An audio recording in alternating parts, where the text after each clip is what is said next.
heureux de vous retrouver pour ce nouvel entretien des éveilleurs, en compagnie d'un invité exceptionnel, puisque j'ai la joie d'accueillir, je pense qu'on pourrait dire, un héros des temps modernes, Stéphane Le Diraison, donc skipper du Vendée Globe, qui vient de boucler sa course il y a quelques semaines à peine. Donc le Vendée Globe, c'est un tour du monde en solitaire, sans escale et sans assistance. Alors en fait, ma première question, Stéphane, elle est toute simple. Pouvez-vous tout simplement vous présenter?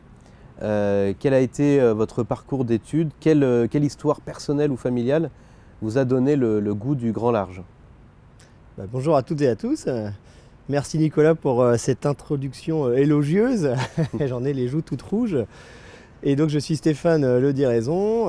J'ai grandi à Lorient, en Bretagne Sud, où j'ai eu la chance d'apprendre la navigation dès mon plus jeune âge. Et en parallèle de mes études, j'ai toujours pratiqué la navigation sur tout type de support, avec une particularité qui est celle d'avoir commencé la navigation en solitaire à l'âge assez précoce de 15 ans, sur un bateau que j'avais retapé de mes mains et qui m'a donné envie de me lancer au large, mais aussi qui m'a donné envie de devenir ingénieur, puisque je me suis passionné non seulement pour la mer, mais pour la technique des navires. Donc après avoir eu mon bac au lycée à Lorient, j'ai eu un parcours universitaire jusqu'à la maîtrise. Et ensuite, j'ai fait un 3e cycle aux arts et métiers de Bordeaux. La fac mène à tout, finalement. La fac mène à tout, et j'aime bien une phrase de Roland Jourdain qui disait il y a 20 ans, on faisait du bateau pour pas aller à l'école, et aujourd'hui, il faut aller à l'école pour faire du bateau. Bon, alors ceux qui nous regardent auront deviné bien évidemment que nous ne sommes pas devant l'océan, mais tout simplement en bord de Seine.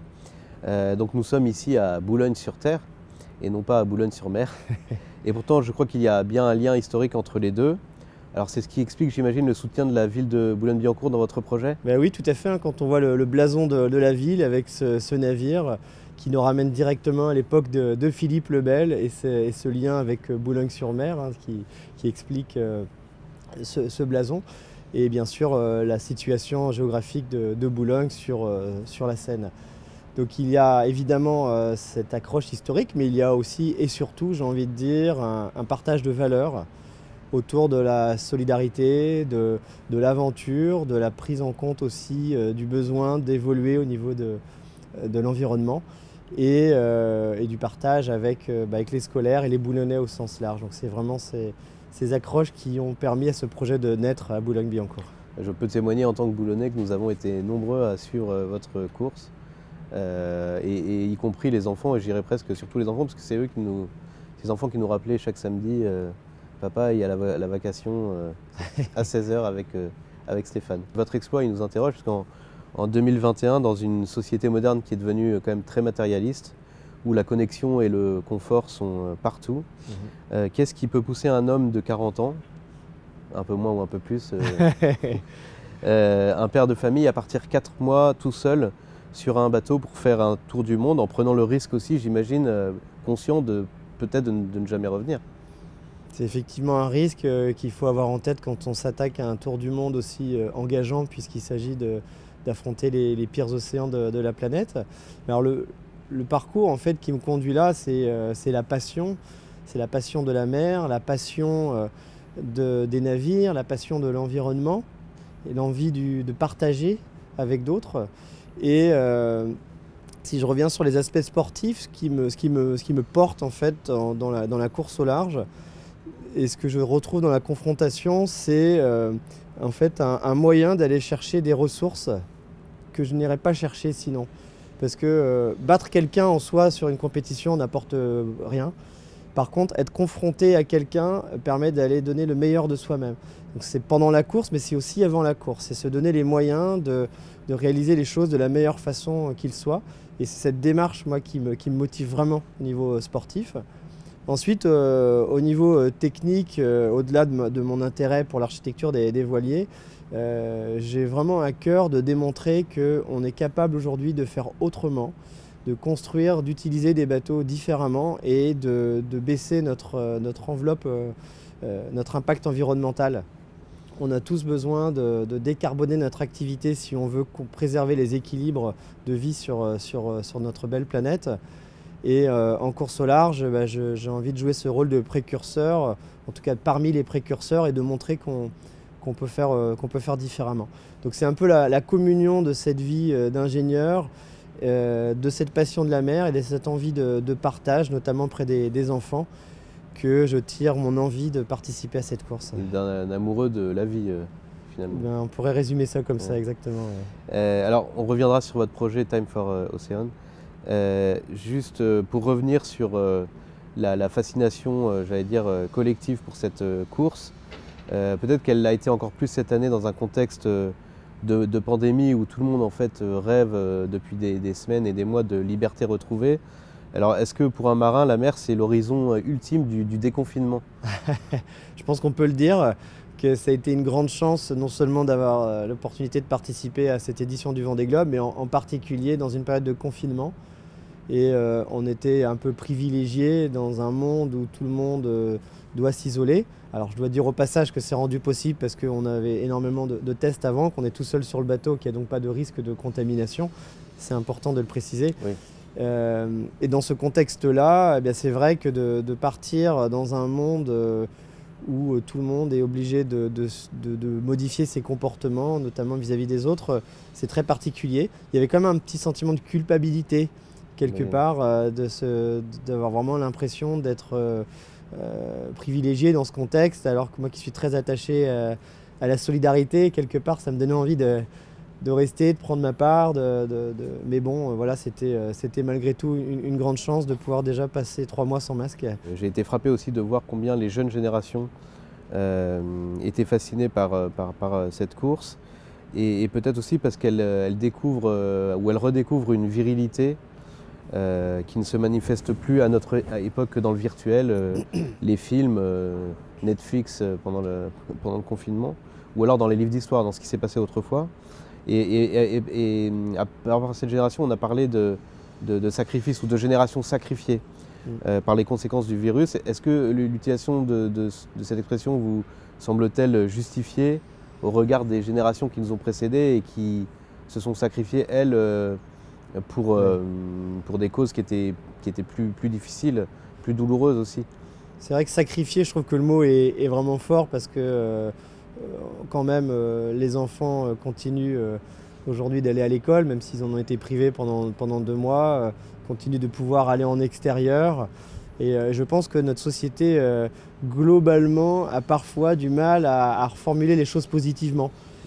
Pourquoi pas reprendre les choses dans un autre sens et de se dire c'est une formidable opportunité déjà pour resserrer les liens familiaux puisqu'on est plus ensemble, que les parents s'investissent encore plus dans l'éducation de leurs enfants, et puis pourquoi pas pour les enfants et les plus jeunes se saisir de cette opportunité de gagner en autonomie, et ce sera un outil pour toute leur vie ensuite. Donc voilà, moi je suis un petit peu choqué du traitement médiatique qui est fait parfois à ces jeunes, mais que je ne mets pas de côté le fait que ça peut être une souffrance bien sûr de se retrouver seul, mais voilà, faut essayer de pondérer un petit peu ça, et on n'est pas à la Première Guerre mondiale où on envoyait les jeunes dans les tranchées, et là on pouvait vraiment parler de sacrifice. Oui, évidemment, là maintenant revenir sur votre course, on se pose 1000 questions sur la réalisation de cet exploit qui est inouï, en tout cas pour nous. Alors d'abord, comment se prépare-t-on à un Vendée Globe? Est-ce finalement la maîtrise de la voile, de la machine ou de l'homme qui est la plus exigeante? Je serais tenté de dire que c'est l'ensemble de l'œuvre, mais s'il fallait identifier un paramètre prépondérant, c'est la gestion de l'homme, parce que c'est extrêmement engageant bien sûr de naviguer pendant 3 mois en solitaire, sans assistance, sans escale, et que ça nécessite beaucoup de préparation. Une préparation mentale, une préparation physique, une préparation spécifique à la gestion du sommeil, une préparation spécifique à la gestion de son alimentation, une préparation technique, puisqu'il faut être capable de réparer tout système défaillant sur le bateau. Et nous sommes aussi nos propres météorologues. Dès lors qu'on quitte le ponton, nous n'avons plus le droit à l'assistance météo. Donc ça veut dire qu'il y a quand même beaucoup de choses qui nécessitent du travail. Et s'il y avait encore sur l'homme quelque chose qui ressort d'une manière prépondérante, c'est évidemment le mental. Puisqu'il faut apprendre à maîtriser ses émotions pour pouvoir être capable de tenir sans vie sociale pendant aussi longtemps. Ça implique aussi une certaine sérénité, d'être en paix avec soi-même. L'introspection, on ne la fait pas pendant la course, il faut l'avoir faite avant. Il faut se connaître, il faut s'accepter. Donc c'est un très bel exercice, il faut être conscient de ses forces, de ses faiblesses. Et il ne faut pas partir en rêvant ou se projetant sur quelqu'un que l'on n'est pas. Et ça, pour moi, ce sont les conditions pour arriver à accomplir ce tour du monde dans des bonnes conditions et sans être dans une souffrance quotidienne sur le bateau. Oui, je pense qu'il faut avoir confiance aussi même sur sa propre santé physique, parce que quand on est au milieu du Pacifique et qu'on a, je sais pas moi, tout d'un coup on déclenche une appendicite, on peut pas partir aux urgences dans la seconde et tout ça devient plus angoissant.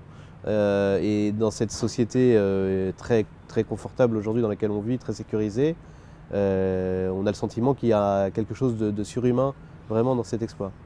Alors c'est vrai que l'aspect médical, il est particulièrement préoccupant, j'ai envie de dire, dans la préparation, parce que y a la blessure déjà. Qu'est-ce qui se passe si on se casse la jambe? Qu'est-ce qui se passe si on se casse le bras? Il faut être capable de se recoudre, il faut être capable de faire face à toutes les situations. Donc il y a une formation avec des médecins. Alors, on ne prétend pas devenir médecin, bien sûr, mais en tout cas savoir gérer les situations d'urgence.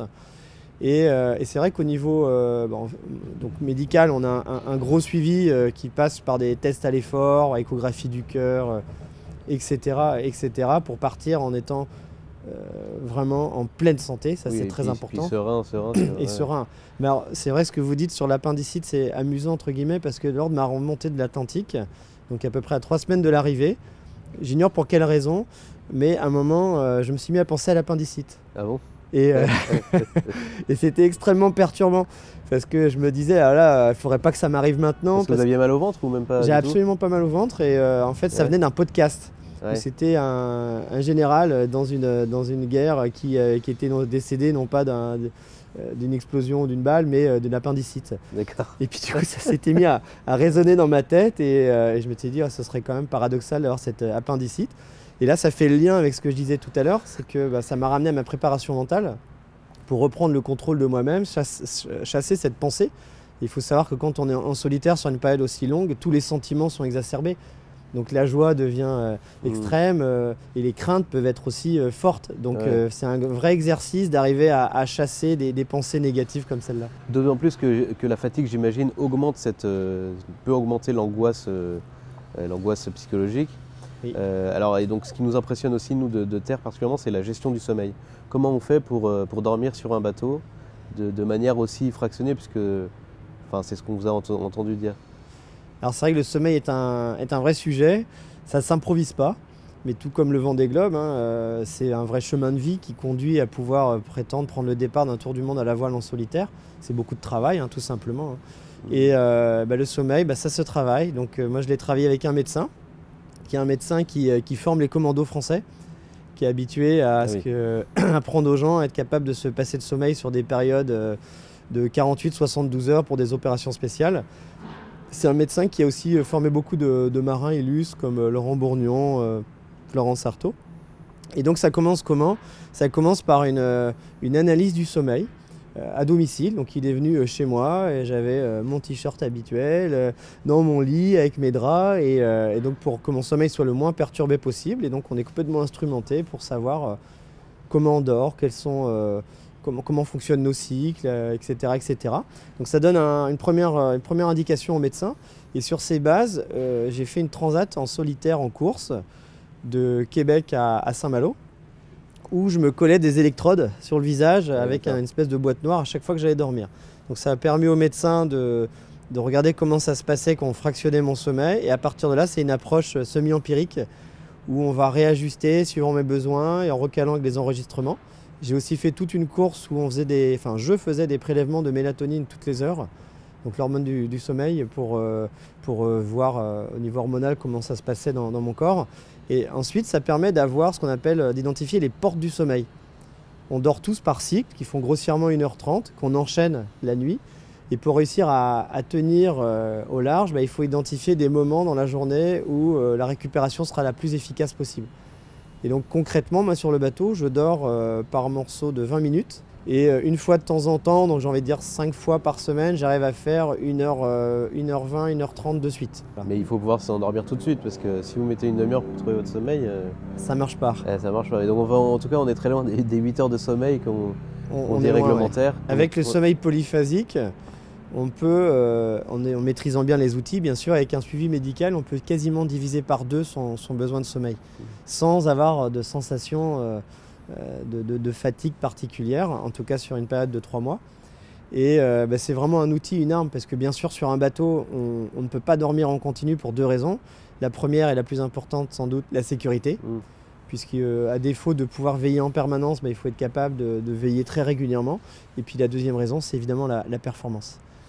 Et tout ça nous ramène à nos origines les plus primitives, quand on vivait dans des cavernes et que l'humain avait besoin de dormir par toutes petites séquences pour tout simplement ne pas se faire dévorer par un fauve dans la grotte. Enfin, il ne faut quand même pas dire ça à nos jeunes qui ont beaucoup de mal à se coucher le soir. Oui. Alors, et qui justement nous disent qu'ils sont en forme après 2 ou 3 heures de sommeil, mais en réalité, il faut juste être dans sa bonne phase de sommeil, quoi. C'est ce qu'on comprend. Mais puis il faut être adulte surtout, parce que c'est pas moi qui vais vous l'apprendre, mais on a vraiment besoin du sommeil pour la croissance. Ouais, voilà, c'est ça, très bien. Et, très bon argument. Et un enfant, un adolescent même qui n'est pas à sa taille adulte, qui n'est pas fini qui n'a pas atteint sa maturité, aurait un lourd préjudice de fractionner son sommeil et d'être en dette de sommeil. Alors Stéphane Loiseau, on a vu pendant ce Vendée Globe des images quand même très impressionnantes. Vous avez parlé vous-même dans vos vidéos de vagues de 8-10 mètres qui se fracassaient parfois sur votre bateau. Alors d'abord, évidemment, avez-vous eu peur pendant ce Vendée Globe? Et dans ces moments de grande détresse, où avez-vous puisé vos forces physiques et psychologiques pour tenir? Alors c'est vrai que la mer, c'est une vraie leçon d'humilité qui nous ramène à notre place, qui est petite, sur une terre qui est finalement très grande, même si aujourd'hui elle paraît parfois minuscule grâce aux moyens de transport extrêmement rapides et notamment les avions. Mais en vérité, à l'échelle humaine, c'est très grand, la terre. Donc ça nous ramène à notre place qui est toute petite, et en particulier dans des mers déchaînées où on n'est pas fait pour être là. On n'est pas des poissons, nous ne sommes pas des cétacés, et nous sommes tolérés par les éléments, et c'est à nous de courber la tête et de passer sur la pointe des pieds, et on ne passe pas la poitrine gonflée avec orgueil. Donc ça veut dire que dans la façon d'appréhender les choses, il faut toujours avoir en tête que la mer est plus forte que nous. Et quand elle devient rageuse et qu'effectivement je me suis exposé à des creux qui dépassaient parfois 10 mètres, avec des mers qui étaient très méchantes parce que très, très creuses, déferlantes, oui, j'ai eu peur. C'était une belle leçon d'humilité parce que ça m'arrivait de dire que j'avais pas peur en bateau. Ouais. Voilà, et donc je ne le dirai plus. Vous n'avez jamais regretté d'être parti aussi du coup? J'ai jamais regretté d'être parti parce que j'ai toujours réussi à occulter la question de pourquoi je suis là. Pourquoi je fais ça? Ça, c'est des questions qu'il faut évacuer avant le départ. Et une fois que j'étais là dans la tempête, j'étais concentré sur l'action pour avoir les meilleurs gestes, les meilleures décisions pour m'extirper de cette zone dangereuse.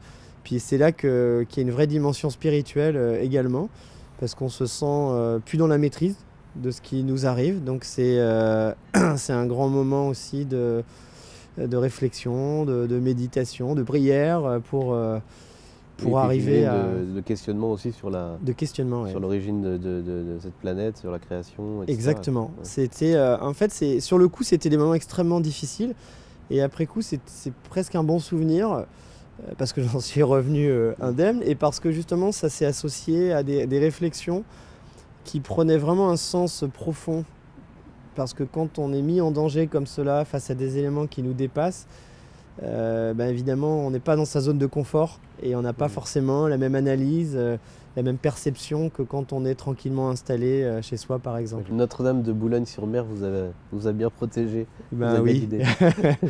Alors, Time for Ocean, c'est le nom de votre bateau et de votre projet, qui traduit donc aussi, on a bien compris, votre engagement pour l'environnement et la préservation des océans. Alors comment justement s'est traduit concrètement cet engagement pendant votre course? Les océans sont au cœur de tous les équilibres de notre planète, autant les équilibres pour le climat que le CO2, puisqu'il y a beaucoup d'absorption du CO2 qui se fait par nos océans. C'est très important aussi pour la biodiversité. Donc ce sont vraiment des piliers qui permettent la vie sur Terre. Et aujourd'hui, ces océans, ils sont très perturbés par les activités humaines, polluées, et du coup, leur équilibre est remis en cause. Donc moi j'ai eu envie, en étant témoin de ces dérèglements, d'agir par la sensibilisation du public, mais aussi par des actions très concrètes et qu'une approche pragmatique, pas militante. Moi je ne suis pas un écologiste politique, militant. Ce que je souhaite par-dessus tout, c'est avoir une approche pragmatique et répondre à la question qui est comment on fait pour décarboner nos projets? Comment on peut le faire de manière rationnelle, tout en préservant la performance du bateau, du projet, et sans bouleverser le modèle économique. Et finalement, on se rend compte que c'est le défi qu'ont à relever les entreprises aujourd'hui. Et c'est le défi qu'ont accepté de relever à mes côtés les partenaires du projet 2020 qui sont inscrits dans cette démarche. Ça ne veut pas dire que ce sont des entreprises qui n'ont pas d'empreinte environnementale de par leur activité, ça veut dire que ce sont des entreprises qui sont en train de mettre en place une politique qui leur permet de diminuer l'empreinte. Donc il y a des choses qui sont assez évidentes, comme limiter un peu les déplacements de l'équipe, utiliser des véhicules les plus vertueux possibles.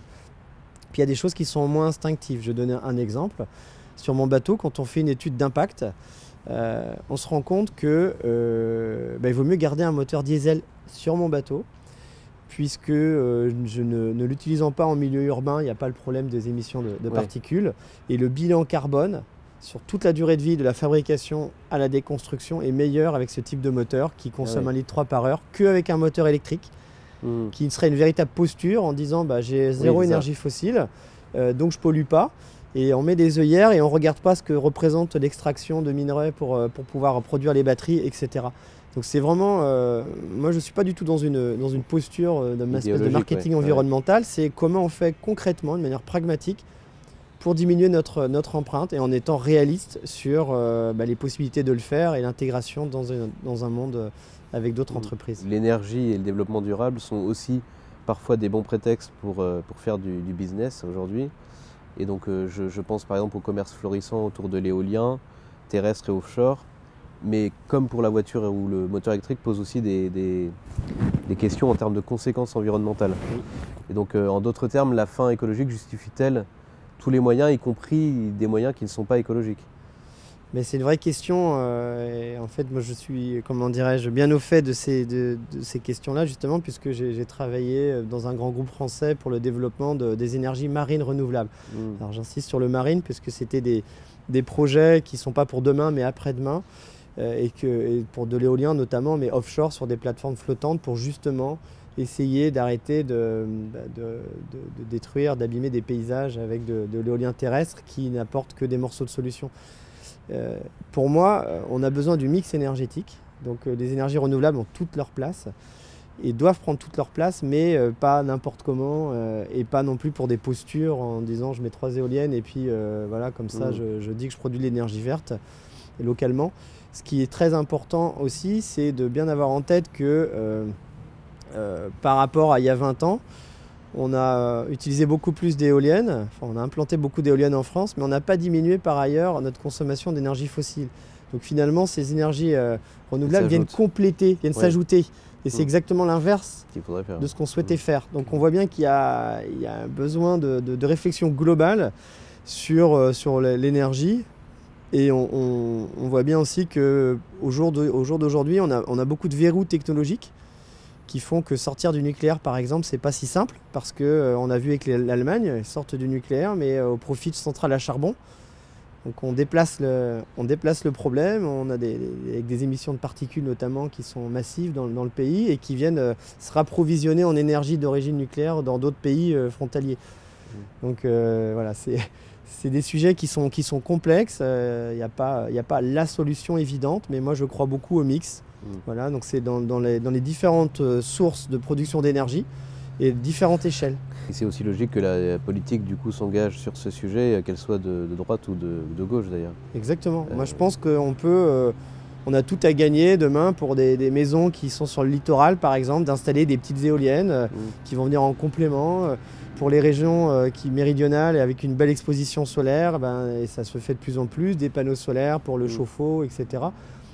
La solution, il n'y a pas une solution unique qui va répondre à la question. Pour moi, c'est vraiment une réflexion globale. Les conséquences du réchauffement climatique, vous avez pu le mesurer, vous, sur votre bateau, enfin en tout cas sur la mer? Alors oui, vous avez malheureusement, traversé. et c'est une des motivations principales de cet engagement de Time for Ocean pour sensibiliser le public. Globalement, depuis 20 ans que je navigue sur les océans, je vois des choses de plus en plus étonnantes sur les circulations des masses d'air, sur des tempêtes qui se propagent sous des latitudes qui sont assez inhabituelles, et puis ces phénomènes deviennent de plus en plus importants. Et en 2016, lors de mon premier Vendée Globe, j'ai pu être confronté directement à la propagation de glace en fait, qui se fractionnent de la banquise sur l'Antarctique et qui deviennent donc des icebergs et des growlers, et qu'on trouve très très nord dans l'Atlantique Sud. Il y a des latitudes aujourd'hui assez inquiétantes. Pendant le Vendée Globe 2020, j'ai été témoin de glace au nord de île Crozet par 42 degrés sud, ce qui correspond à peu près à la latitude de Biarritz chez nous, même si ce n'est pas directement transposable, Oui, c'est pour situer. Et je me suis surtout amusé, même si le mot amusé n'est pas bien choisi en l'occurrence, à regarder, à superposer sur la cartographie des glaces telles qu'on les a aujourd'hui. J'ai superposé la trajectoire des marins du Vendée Globe qui effectuaient le Vendée Globe dans les années 90, sans limitation, sans zone d'évitement des glaces, comme nous avons aujourd'hui. Et on se rend compte qu'ils traverseraient des champs de glace.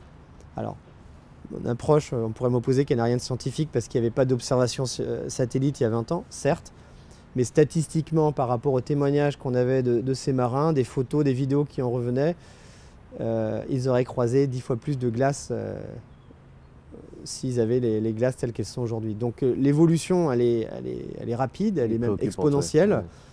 Ouais. Et on en est tous aujourd'hui plus ou moins conscients, mais quand on a la chance de naviguer autour de l'Antarctique et qu'on y est confronté directement, la prise de conscience, elle est d'autant plus forte. Et on se dit, quand je dis on parce que c'est pas moi tout seul, c'est avec l'ensemble des marins, on se dit là il commence à y avoir un problème qui est préoccupant. Continuons comme cela, et dans 10 ans on sera plus capable de passer au sud du Cap Horn, parce que déjà le couloir qui permet de passer au nord des glaces est extrêmement restreint. Et si on poursuit avec une évolution linéaire sur la base de ce qui s'est passé dans les 20 dernières années, dans 10 ans quasiment on passe plus, quoi. Donc 30 cm de neige à l'Orient au mois de janvier, c'est pas tout à fait normal non plus en fait. Non, mais en fait c'est une conséquence assez paradoxale du réchauffement climatique. C'est que par exemple dans l'ouest de la France, on a le bénéfice du courant du Gulf Stream qui permet de réchauffer la mer et donc la masse d'air de nos côtes notamment. Et ce Gulf Stream, il est hyper important pour que les équilibres de la vie telle qu'elle s'est instaurée en Bretagne notamment, mais tout l'ouest du pays, l'Angleterre, etc., soient préservés. Avec la diminution de l'intensité du Gulf Stream, ça génère un refroidissement par chez nous. Et il ne faut pas oublier que la latitude de l'Orient, c'est celle de Terre-Neuve. Terre-Neuve est prise dans les glaces l'hiver. Ah oui. À ma connaissance, ce n'est pas le cas à l'Orient. Donc si le Gulf Stream continue cette décroissance de son amplitude, on peut s'inquiéter sur les conséquences à court terme, enfin à moyen terme en tout cas, qui impacteront le climat chez nous. Et on arrive à la fin de cet entretien. Alors juste quand même deux petites questions avant de nous quitter. Time for Ocean est-il un projet qui s'arrête avec ce Vendée Globe, ou vous serez présent sur d'autres courses demain et après-demain avec ce bateau ou avec un autre bateau peut-être? Alors Time for Ocean, c'est une aventure qui continue. J'y travaille actuellement avec beaucoup d'intensité.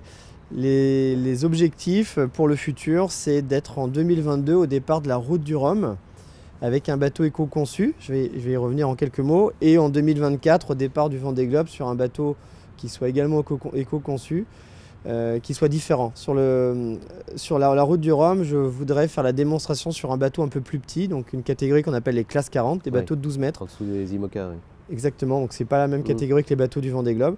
Je voudrais faire la démonstration qu'on est capable de diminuer l'empreinte environnementale lors de la construction du bateau, et notamment en intégrant des fibres naturelles, des résines biosourcées à partir d'huile de colza, mais aussi en s'interrogeant sur les process qui permettent de fabriquer ce bateau, et en ayant une gestion beaucoup plus rationnelle de la production, c'est-à-dire que des circuits courts, que de la production locale. Et la bonne nouvelle, c'est que ça fait la promotion de notre savoir-faire français, régional, et de ne pas importer de pièces qui soient faites dans d'autres pays avec des coûts de main-d'œuvre qui soient plus bas, mais avec aussi des empreintes environnementales beaucoup plus hauts. D'accord, donc vous bannissez le plastique aussi à l'intérieur du bateau, pas de couvert en plastique, pas de bouteilles en plastique Alors oui, bien sûr, c'est un prérequis puisque les pollutions plastiques, c'est vraiment catastrophique pour les océans, hein, ça étouffe la vie. Il faut savoir qu'on est tous concernés, puisque avec l'évaporation de l'eau, avec les poissons et les produits de la mer que nous mangeons, c'est toute la chaîne alimentaire qui est impactée. Et les études montrent qu'un adulte de poids moyen en France ingère en moyenne 300 grammes de plastique par an. Ah oui, voilà, quand même. ça laisse songeur. Et ça en fait manger quelques gobelets de plastique, Ouais. sachant qu'évidemment notre organisme ne sait en aucun cas digérer Oui. ces molécules. Mais voilà, on est tous concernés par ces pollutions plastiques. Donc bien sûr, sur mon bateau qui se veut le plus vertueux possible, j'ai banni depuis longtemps toutes les bouteilles plastiques à usage unique, au profit de la gourde notamment. Il n'y a pas de couvert plastique. Mais ce n'est pas le plastique qui est banni, je tiens à le dire, c'est le plastique à usage unique. Oui. J'utilise de la nourriture en vrac, des pâtes, des céréales complètes, etc., qui sont dans des récipients hermétiques, réutilisables, en plastique. Et là encore, moi je veux pas de posture en disant « Ah, je veux plus le plastique, c'est terminé ». Non, c'est le plastique à usage unique le problème. Oui, je comprends. Ça change tout. Ouais. Ma dernière question, Stéphane, le dirait donc très rapidement. Alors à travers cet entretien passionnant, vous vous êtes adressé à des étudiants, à des jeunes parents, peut-être à de futurs artisans, chefs d'entreprise, qui feront la vie économique et le monde de demain. Quel message, peut-être en quelques mots, souhaitez-vous leur transmettre ? Bah, si j'avais juste une phrase pour résumer, c'est un message d'espoir. Moi je crois en l'avenir, je crois dans les humains, dans les hommes, les femmes, pour que tous ensemble on soit capable de changer les choses pour préserver les équilibres de vie et de pouvoir continuer à vivre tous ensemble de manière harmonieuse. J'y crois. Le défi est de taille, mais on va y arriver. Mais la condition, c'est que chacun en prenne sa part. Ma femme va me dire commence par jeter ton portable, ton portable à la poubelle. Ouais, bon, on le fera ensemble. Merci Stéphane pour cet entretien riche et passionnant. Bon vent pour la suite. Vous pouvez évidemment retrouver cet entretien sur notre site et sur notre chaîne YouTube, ainsi que toutes les autres conférences que les éveilleurs vous proposent sur notre site internet éveilleurdespérance.org. Merci Stéphane Le Diraison. Merci beaucoup pour cette invitation et à bientôt pour la suite de l'aventure.